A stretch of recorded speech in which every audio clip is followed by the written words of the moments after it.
అభిమానించే వాళ్ళే కాకుండా మనల్ని మార్గదర్శకంగా తీసుకునే వాళ్ళు కూడా చాలామంది ఉంటారు. అటువంటి పరిస్థితుల్లో మన బాడీ లాంగ్వేజ్, మన మాట తీరు, మన తాలూకా బిహేవియర్ అన్నీ కూడా వాళ్ళు అసెస్ చేస్తుంటారు. అటువంటి సందర్భంలో ఈరోజు ఒక మానవత్వం లేకుండా కనీసం రాజకీయం అతని తాలూకా రాజకీయ ఉద్దేశాల ధ్యేయంగా హింసను ప్రేరేపించడమే కాకుండా హింసను చేస్తూ తిరిగి దాన్ని సమర్థించుకునే పరిస్థితులు కల్పిస్తున్నా ఉంటే ఒక్కసారి నాకు నిజంగా నేను ఒక రాజకీయ నాయకురాలుగా ఉండేందుకు కొంచెం నేను కూడా ఒక్కొక్కసారి ఇబ్బందులు పడాల్సిన అవసరం వస్తుంది. ఎందుకంటే మనం సాధారణంగా పొదిరిలోని వైసీపీ కార్యకర్తల అరాచకం చూసాం. అరాచకం చూసిన తర్వాత మళ్ళా వెంటనే రెంటపల్లి వెళ్ళాలి అనేసరికి మా డిపార్ట్మెంట్ వాళ్ళు కూడా, పోలీస్ డిపార్ట్మెంట్ వాళ్ళు కూడా చాలా క్లియర్గా నోటీస్ సర్వ్ చేశారు. జగన్మోహన్ రెడ్డి గారు మీ పర్యటనలో ఎంతమంది వస్తారు, ఎంతమందికి మేము, చాలా చిన్న రోడ్ అది, 10 feet రోడ్ అది, ఆ 10 feet రోడ్లోకి వెళ్ళేటప్పుడు ఎంతమంది వెళ్తారు, సో మీరు ఇంతమంది వరకు వస్తేనే మేము అలౌ చేస్తాం. మీ క్యాన్వాయ్తో పాటు ఒక 3 vehicles, వాటితో పాటు ఒక 100 మంది కార్యకర్తలు, వీళ్ళు వస్తేనే మేము అలౌ చేయగలం, వీళ్ళు వస్తేనే మేము ప్రొటెక్షన్ కూడా ఇవ్వగలము, కాబట్టి మీరు దీన్ని అర్థం చేసుకోండి అని చెప్పి అక్కడ ఉన్న ప్రతి నాయకుడికి కూడా నోటీసులు అనేవి సర్వ్ చేశారు, ఇన్ఫర్మేషన్ అనేది సర్వ్ చేశారు. ఆఫ్ కోర్స్ అయిపోయింది. అవసరమైన అయినప్పటికీ కూడా వాళ్ళని చుట్టుపక్కల నియోజకవర్గాల నుంచి వేల కొద్దీ ఈరోజు రేపు ఇంతమంది రావాలి అంతమంది రావాలని వాళ్ళు వాట్సాప్ గ్రూప్లో పెట్టుకున్న తర్వాత మాకున్న ఇంటెలిజెన్స్ రిపోర్ట్ ప్రకారం వీళ్ళందరూ మొబిలైజ్ చేస్తున్నారన్న సంగతి తెలిసి అతనికి Z+ సెక్యూరిటీ అనే వ్యక్తిగా అతనికి ఇవ్వాల్సిన సెక్యూరిటీని ప్రాపర్ వేలో మేమందరం కూడా మేము ఇవ్వగలిగాం, ఇచ్చాం కూడా. ఇచ్చిన తర్వాత మనం చూస్తే ఆ జగన్మోహన్ రెడ్డి షో చేశాడు, ఒక రోడ్ షో చేశారు. అతను వెళ్ళేదేమో ఒక పరామర్శకి వెళ్తున్న వ్యక్తి రోడ్ షో చేస్తున్నాడు. ఇంచుమించుగా అతని ఇంటి దగ్గర నుంచి తాడేపల్లిలో అతని ఇంటి దగ్గర నుంచి 10:30కి స్టార్ట్ అయిన వ్యక్తి సాయంత్రం 4 గంటలకి ఆ రెంటపల్లి వెళ్ళారంటే ఒకసారి ఆలోచన చేయండి, ఎంత స్లోగా మూవ్ అయ్యి ఎంత రోడ్ షో చేసుకుని ఆయన వెళ్ళారో ఒక్కసారి జనాలు కూడా అర్థం చేసుకోవాలి. ఈ నేపథ్యంలో అతను రోడ్ షో చేసుకుంటూ అందరికీ అభివాదాలు చేసుకుంటూ అందరి దగ్గర నవ్వుతూ షేక్ హ్యాండ్లు ఇస్తూ ఆయన వెళ్తూ ఉంటే దారిలోని అతని కార్యకర్త, అతని సింపథైజర్, అంటే వాళ్ళ పార్టీ సింపథైజర్, పార్టీ కార్యకర్త కనీసం వెహికల్కి కింద పడిపోయి టైర్ కింద పడ్డాడు అన్న సంగతి తెలిసి కూడా అతను కనీసం బండి ఆపకుండా ఆ బండిని అలా ఆ పక్కనున్న వ్యక్తిని కనీసం పక్కన తీసి, నేనేమంటానంటే ఆ బండి కింద పడిపోయాడు వ్యక్తి, ఆ వ్యక్తిని తీసి ఇమీడియట్గా 108కో దేనికో ఫోన్ చేసి అంబులెన్స్లో పంపిస్తే కనీసం మనిషి బతికేవాడేమో. ఎంత అంటే దాన్ని ఏ పదాలు ఉపయోగించుకోవాలో కూడా అర్థం కావట్లేదండి. ఎంత నిరంకుశంగా, కనీసం దయ జాలి లేకుండా ఆ వ్యక్తిని అలాగే ఈడ్చి ముళ్ళ పొదల్లో పడేశారు. తర్వాత అతన్ని చూసి పోలీస్ డిపార్ట్మెంట్ వాళ్ళు 108కి ఫోన్ చేసి ఇమీడియట్గా డిపార్ట్మెంట్ వాళ్ళు హాస్పిటల్కి పంపిస్తే హాస్పిటల్కి వెళ్ళిన తర్వాత అతను చనిపోయాడని డాక్టర్స్ చెప్పడం జరిగింది. కనీసం అతను ఆ కార్ కింద పడిన తర్వాత అయినా ఇమీడియట్గా హాస్పిటల్కి పంపించుంటే ఆ మనిషి బతికేవాడు కదా. అంటే ఇంత దారుణంగా, ఇంత దాన్ని ఏమంటారంటే కనీసం జాలి దయ లేకుండా కూడా మనుషులు ఉంటారా? మనిషి జన్మకి ఒక అర్థం ఉంటుంది, దేనంటే ఒక జాలి దయ ఎమోషన్స్ ఇవన్నీ ఉంటాయి. ఏ ఎమోషన్స్ లేని కాకిలా అంటే ఒక కాకి చచ్చిపోతే 100 కాకులు వస్తాయి. ఒక రోడ్డు మీద ఒక కుక్క చచ్చిపోతే 4-5 కుక్కలు వచ్చి కనీసం తీసి పక్కన పెట్టినంత వరకు అక్కడే చుట్టూ తిరుగుతూ అరుస్తూ ఉంటాయి. అలాంటిది సాటి మనిషి, దట్టు వైసీపీ కార్యకర్త, నీ మీటింగ్ గురించి నీ ర్యాలీ గురించి నువ్వు పిలిస్తే వచ్చినవాడు దళితుడు, నీ కారు కడ్డంగా నీ కారు టైర్ కింద నలిగిపోతే తీసి హాస్పిటల్కి తీసుకెళ్ళగలిగేంత దౌర్భాగ్యమైన పరిస్థితిలో ఈరోజు జగన్మోహన్ రెడ్డి ఉన్నాడా?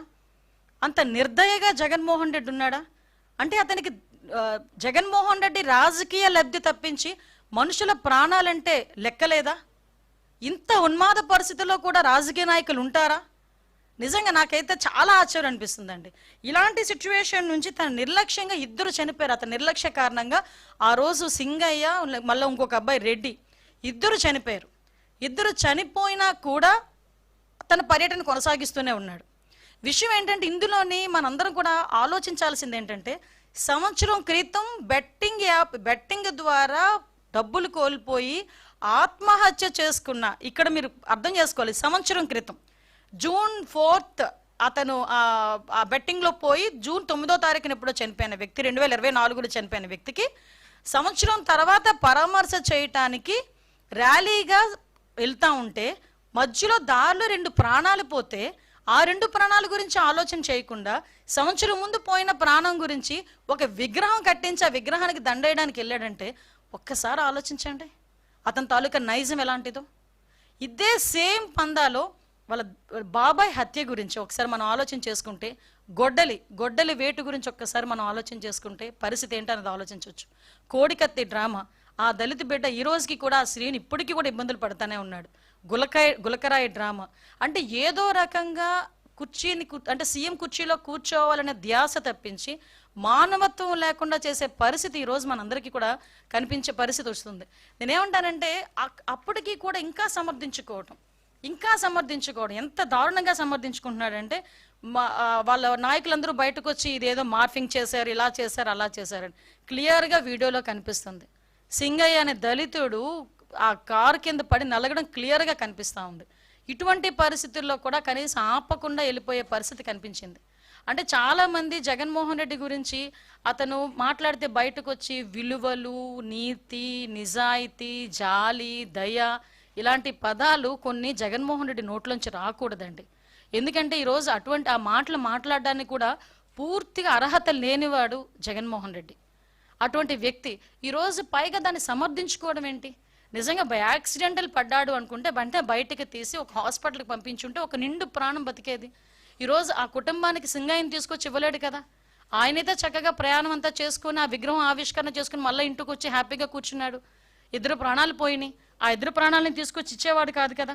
అంటే బయటకు వచ్చి ఒక అతను అంటాడు, ఎవడో మా కార్యకర్తే కదా చచ్చిపోయాడు. అరే మీ కార్యకర్త చచ్చిపోయిన మనిషి, అక్కడ మనిషి చనిపోయాడన్న సంగతి మీకు ఎందుకు గుర్తు రావట్లేదు? ఆ మనిషి చనిపోవడానికి కారణం ఆ నాయకుడే అన్న సంగతి ఎందుకు గుర్తు రావట్లేదు?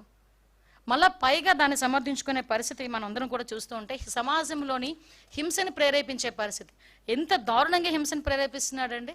అంటే ఒక నేరస్తు చాలా సందర్భాల్లో గౌరవ చంద్రబాబు నాయుడు గారు ఒక మాట అంటారు, సీఎం గారు ఒక మాట అంటారు, రాజకీయ ముసుగులో ఉన్న ఒక నేరస్తుడు. ఎస్, ఆ పదానికి ప్రాపర్ యాప్ట్ ఎవరంటే జగన్మోహన్ రెడ్డి. ఒక రాజకీయ నేపథ్యం ఉన్న వ్యక్తి రాజకీయ ముసుగులో ఉంటే ఎలాంటి అనర్థాలు దారితీస్తాయో ఇప్పుడు జగన్మోహన్ రెడ్డి పర్యటనలు కూడా అలాగే మనం చూస్తున్నాం. మీరు ఒకసారి అబ్జర్వ్ చేయండి, సత్యసాయి జిల్లాకి ఒక పరామర్శకి పోయాడు. ఆ రోజు అలాగే హెలికాప్టర్ దగ్గర రచ్చ చేశారు వైసీపీ కార్యకర్తలు. తర్వాత హెలికాప్టర్ ఏదో పని చేయట్లేదు, ఏదో సాంకేతిక లోపం ఉందని బై రోడ్ వెళ్తూ ఓ పెద్ద రోడ్ షో చేసుకొని వెళ్ళాడు. తర్వాత మనకి పొదిలి వెళ్ళారు, రైతుల గురించి అని చెప్పేసి వెళ్ళారు. ఆ రోజు అదే టైంలో జరిగిన కృష్ణంరాజు ఇన్సిడెంట్ సంబంధించి సాక్షి టీవీలో ఈ అమరావతి మహిళల గురించి తప్పుడుగా మాట్లాడారని అక్కడ పక్కన ఎవరో ఒక చిన్న ధర్నా చేస్తూ ఉంటే ప్లకార్డ్స్ పట్టుకుంటే వైసీపీ కార్యకర్తలు పోలీసులను కూడా రాళ్ళు ఇచ్చి కొట్టే పరిస్థితి కనిపించింది. ఇలాంటి నేపథ్యంలో చాలా క్లియర్గా మనకి ఈ రెంటపల్లి వెళ్ళేటప్పుడు మా ఎస్పీ గారు చాలా క్లియర్గా చెప్పారు, సార్ ఇంతమంది వెళ్ళేటప్పుడు మేము ఇబ్బంది పడతాం, Z+ సెక్యూరిటీ ఉన్న వ్యక్తికి ప్రొటెక్షన్ ఇవ్వాలంటే ఆ రోడ్లో పనికిరాదు, సో మీరు కొంచెం మాకు సహకరించండి అని చాలా క్లియర్గా చెప్పినప్పటికీ అతను ఈరోజు బల ప్రదర్శన అనుకున్నాడు. అంటే ఒక పరామర్శకు వెళ్ళేటప్పుడు కనీసం మీకు విషయం చెప్పనండి, అంటే ఇక్కడ సందర్భం బట్టి చెప్పాలి కాబట్టి చెప్తున్నా. లోకేష్ బాబు గారు ఆయన రాజకీయంలోకి వచ్చి ఎన్ని సంవత్సరాలు అయిందో మీకు తెలుసు. ఏదైనా పరామర్శకు వెళ్ళినప్పుడు ఎవరైనా వచ్చి సెల్ఫీ అడిగితే ఏమంటారో తెలుసా ఆయన, ఇది సందర్భం కాదు బాబు సెల్ఫీ తీసుకోవటానికి, నేను వచ్చింది పరామర్శకి, నేను ఇంకేదైనా మీటింగ్కి వచ్చినా లేకపోతే ఇంకో ప్రోగ్రామ్కి వచ్చినా కంపల్సరీ సెల్ఫీ ఇస్తా అని ఏదైనా మామూలు ప్రోగ్రామ్కి వస్తే వచ్చిన ప్రతి కార్యకర్తకి కూడా 2000 మంది ఉన్నాయండి 3000 మంది నుండి సెల్ఫీ ఇచ్చి వెళ్తాడు. అది లోకేష్ గారి తాలూకా రాజకీయ పరిణితి. అది ఇతగాడు ఈరోజు రాజకీయంలో కొత్తగా వచ్చిన వ్యక్తి కాదు కదా, వాళ్ళ నాన్నగారు ఉన్నప్పటి నుంచి కూడా రాజకీయాల్లో ఉన్నాడు ఆయన. వాళ్ళ నాన్న